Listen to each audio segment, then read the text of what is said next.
ರೇಣುಕಾಸ್ವಾಮಿ ಹತ್ಯೆ ಪ್ರಕರಣದ A1 ಆಗಿರುವಂತಹ ಪವಿತ್ರ ಗೌಡ ಕೂಡ ಜಾಮೀನು ಅರ್ಜಿಯನ್ನು ಸಲ್ಲಿಸಿಕೊಂಡಿದ್ದಾರೆ. ಅಂದ್ರೆ ನನಗೆ ಜಾಮೀನನ್ನ ಈ ಕಾರಣ ಕೊಡಬೇಕು ಅಂತ ಕೇಳಿದ್ದಾರೆ. ಹೀಗಾಗಿ ಇದರದ್ದು ಕತೆ ಏನಾಗುತ್ತೆ, ಭವಿಷ್ಯ ಏನಾಗುತ್ತೆ ಅನ್ನೋ ಪ್ರಶ್ನೆ. ಯಾವ ಕಾರಣಗಳನ್ನ ಕೋರ್ಟ್ ಮುಂದೆ ಅವರ ಪರ ವಕೀಲರು ಹೇಳ್ತಿದ್ದಾರೆ ಅನ್ನೋದನ್ನ ಹೇಳ್ಬಿಡ್ತೀವಿ ನಿಮಗೆ.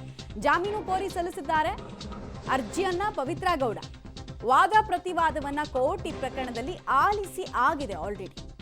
ಇವತ್ತಿಗೆ ಆದೇಶ ಕಾಯ್ದಿರಿಸಿದೆ ಸೆಷನ್ಸ್ ಕೋರ್ಟ್. ಇವತ್ತು ಎಷ್ಟೊತ್ತಿಗೆ ಆದೇಶ ಬರುತ್ತೆ ಅನ್ನೋದು ಮೇಲೆ ಎಲ್ಲವೂ ಗೊತ್ತಾಗುತ್ತೆ. ಆರ್ಗ್ಯುಮೆಂಟನ್ನು ಹೆಂಗೆ ನೋಡಿದೆ ಅಂತ. ಏನು ಆರ್ಗ್ಯುಮೆಂಟ್ನ ಲೈನ್ ಆಗಿತ್ತು ಇವ್ರದ್ದು ಅಂತ ಕೇಳಿದ್ರೆ, CRPC ಅಡಿಯಲ್ಲಿ ಇಡೀ ಪ್ರಕರಣದ ವಿಚಾರಣೆಯನ್ನು ತನಿಖೆಯನ್ನು ಮಾಡಿದ್ದಾರೆ. ಆಕ್ಚುಲಿ BNS ಬಂದಿದೆ. ಸೊ BNSS ಪ್ರಕಾರ ಇವರು ಇಡೀ ಪ್ರಕರಣದ ತನಿಖೆಯನ್ನು ಮಾಡಬೇಕಿತ್ತು. ಪ್ರೊಸೀಜರ್ ಅನ್ನ ಹಳೆದನ್ನೇ ಫಾಲೋ ಮಾಡಿದ್ದಾರೆ, ಹೊಸದಿದ್ರು ಕೂಡ ಅನ್ನೋದು ಇವ್ರದ್ದು ವಾದದ ತಿರುಳಾಗಿತ್ತು. ಈ ವಾದವನ್ನು ಎಷ್ಟರ ಮಟ್ಟಿಗೆ ಪುರಸ್ಕರಿಸುತ್ತೆ ಕೋರ್ಟ್? ಯಾಕಂದರೆ ಸರ್ಕಾರಿ ವಕೀಲರಿಂದ ಕೂಡ ಕೇಳಿರ್ತಾರೆ, ಸ್ಪಷ್ಟನೆಯನ್ನು ಕೇಳಿರ್ತಾರೆ ಇದರಲ್ಲಿ. ಸೊ ಆರ್ಗ್ಯುಮೆಂಟ್ ಕೌಂಟರ್ ಆರ್ಗ್ಯುಮೆಂಟ್ ಎರಡೂ ಕೂಡ ನಡೆದಿದೆ. ಇದರ ಮೇಲೆ ಇವರು ಆಚೆ ಬರ್ತಾರಾ, ಬರೋ ಸಾಧ್ಯತೆ ಇದೆಯಾ? ಸುಪ್ರೀಂ ಕೋರ್ಟ್ ಅಷ್ಟೆಲ್ಲ ಸ್ಟ್ರಿಕ್ಟಾಗಿ ಹೇಳಿದ ಮೇಲೆ ಚಿಕ್ಕ ಪುಟ್ಟ ರೀಸನ್ಗಳನ್ನು ಕೊಟ್ಟು ತಪ್ಪಿಸಿಕೊಳ್ಳೋದಕ್ಕೆ ಆಗತ್ತಾ ಪವಿತ್ರ ಗೌಡ ಹತ್ರ? ಈಗಂತೂ ಅವ್ರು ಜೈಲು ಹಾಕಿ. ಡೀಟೇಲ್ಸ್ ಕೊಡ್ತಾರೆ ಉಮೇಶ್. ಮೊನ್ನೆ ಅವರ ಲೈನ್ ಆಫ್ ಆರ್ಗ್ಯುಮೆಂಟ್ ಅನ್ನು ಅವ್ರ ಪರ ವಕೀಲರು ಗಮನಿಸ್ತಾ ಇದೆ. ಅವ್ರು ಹೇಳ್ತಾ ಇದ್ರು CRPC ಬದಲಾಗಿ BNSS ಅನ್ನು ಯೂಸ್ ಮಾಡಬೇಕಾಗಿತ್ತು. ಇವ್ರು ನೋಡಿದ್ರೆ CRPC ಯೂಸ್ ಮಾಡಿಬಿಟ್ಟಿದ್ದಾರೆ. ಈ ವಿಚಾರವನ್ನ ಮನಗಂಡು ಕೋರ್ಟು ಇವರಿಗೆ ಬೇಲನ್ನು ಕೊಡಬೇಕು ಅಂತ ಕೇಳ್ಕೊಂಡಿದ್ದಾರೆ.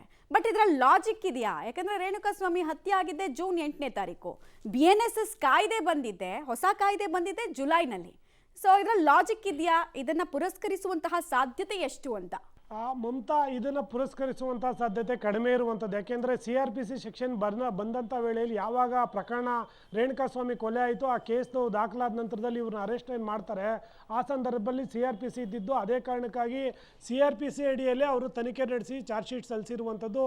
ಅದರಲ್ಲೇನೂ ಚೇಂಜಸ್ ಇರೋದಿಲ್ಲ. ಆದರೆ ಇವರು ಹೇಳ್ತಾ ಇರುವಂಥದ್ದು ಜುಲೈಯಲ್ಲೇ CRPC ಮುಗಿದು BNS ಬಂದಿದೆ, ಆದರೂ ಕೂಡ ಇವರು ಸೆಪ್ಟೆಂಬರಲ್ಲಿ ಚಾರ್ಜ್ ಶೀಟ್ ಸಲ್ಲಿಸಿದ್ದಾರೆ. CRPC ಪ್ರಕಾರವೇ ಇದು ಕಾನೂನು ಉಲ್ಲಂಘನೆ ಆಗಿದೆ. ಹಾಗಾಗಿ ಈ ಪ್ರಕರಣದಲ್ಲಿ ಪವಿತ್ರ ಗೌಡಗೆ ಏನು ಜಾಮೀನು ಕೊಡಬೇಕು ಅನ್ನೋದು ಒಂದು ಕಡೆ ಆದರೆ, ಮತ್ತೊಂದು ಕಡೆ ಆಕೆಗೆ ಮಗು ಇದೆ, ಮತ್ತು ಅವ್ರ ತಾಯಿ ಇದ್ದಾರೆ, ವಯಸ್ಸಾದ ತಾಯಿ, ಅವ್ರನ್ನ ನೋಡ್ಕೋಬೇಕು. ಮತ್ತು ಒಬ್ಬ ಮಹಿಳೆ ಅನ್ನೋ ಕಾರಣಕ್ಕಾದರೂ ಆಕೆಗೆ ಜಾಮೀನು ಕೊಡಬೇಕು. ಆಕೆಗೆ ಬೇರೆ ಬೇರೆ ವ್ಯವಹಾರಗಳಿದ್ದಾವೆ, ಆಚೆ ಕಡೆ ಓಡಾಡುವಂಥ ಅವಶ್ಯಕತೆ ಇದೆ. ಹಾಗಾಗಿ ಅವರಿಗೆ ಪ್ರತ್ಯೇಕವಾಗಿ ಆ ಜಾಮೀನು ಕೊಡಬೇಕು ಅನ್ನೋ ನಿಟ್ಟಿನಲ್ಲಿ ವಾದ ಮಾಡಿದರು. ಅದು ವಾದ ಪ್ರತಿವಾದ ಎರಡೂ ಕೂಡ ಮುಗಿದು ಇವತ್ತಿಗೆ ಅದರ ತೀರ್ಪು ಕೂಡ ಇವತ್ತು ಇರುವಂಥದ್ದು. ಹಾಗಾಗಿ ಒಟ್ಟು 3 ಪ್ರಕರಣಗಳು ಇವತ್ತು. ದರ್ಶನ್ ತಲೆದಿಂಬು ಹಾಸಿಗೆ ಅದು ಒಂದು ವಿಚಾರ ಆದರೆ, ಮತ್ತು ಬೆಂಗಳೂರ ಅಥವಾ ಬಳ್ಳಾರಿನ ಅನ್ನೋದು 2 ವಿಚಾರ ಆಗುತ್ತೆ. 3ನೇದ ವಿಚಾರವಾಗಿ ಈಗ ಪವಿತ್ರ ಗೌಡಗೆ ಈ ಪ್ರಕರಣದಲ್ಲಿ ಜಾಮೀನು ನೀಡಬೇಕು ಅಂತ ಕೂಡ ಮನವಿ ಮಾಡ್ಕೊಂಡಿದ್ದಾರೆ. ಆ ನಿಟ್ಟಿನಲ್ಲಿ ವಾದ ಪ್ರತಿವಾದ ಕೂಡ ಮುಗಿದಿರುವಂಥದ್ದು.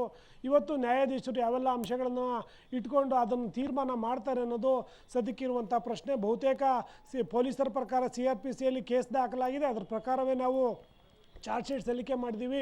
BNS ಬಂದ ನಂತರದಲ್ಲಿ, ಅಂದರೆ ಜುಲೈ ಆಫ್ಟರ್ ಬಂದಿರುವಂಥದ್ದು, ಆ ನಂತರದಲ್ಲಿ ಏನಾದರೂ ಕೇಸ್ ದಾಖಲಾಗಿದ್ದರೂ ಕೂಡ ನಾವು BNSಲ್ಲಿ ಮಾಡ್ತಿದ್ವಿ. ಈಗ ಸದ್ಯಕ್ಕೆ CRPCಯಲ್ಲಿ ಮಾಡಿರೋ ಕಾರಣಕ್ಕಾಗಿ CRPCಯಲ್ಲೇ ಚಾರ್ಜ್ ಶೀಟ್ ಸಲ್ಲಿಕೆ ಮಾಡಲಾಗಿದೆ. ಅದರಲ್ಲೇನು ಕಾನೂನು ಉಲ್ಲಂಘನೆ ಆಗಿಲ್ಲ ಅನ್ನೋ ವಾದವನ್ನು ಕೂಡ ಮಾಡಿರುವಂಥದ್ದು. ಮಧ್ಯಾಹ್ನ ತೀರ್ಪು ಬಂದ ನಂತರವೇ ಜಾಮೀನು ಸಿಗುತ್ತಾ ಇಲ್ವ ಅನ್ನೋದು ಗೊತ್ತಾಗಬೇಕಾಗಿದೆ. ರೈಟ್. ನನ್ನ ಪ್ರಕಾರ ಸುಪ್ರೀಂ ಕೋರ್ಟೇ ಬೇಲ್ ರಿಜೆಕ್ಟ್ ಮಾಡಿ ಅದನ್ನು ಇವ್ರನ್ನ ಮತ್ತೆ ಜೈಲಿಗೆ ಕಳಿಸಿರೋದ್ರಿಂದ ಇವೆಲ್ಲ ತುಂಬ ಮೈನರ್ ರೀಸನ್ಸ್ ಅಂತ ಅನ್ಸುತ್ತೆ.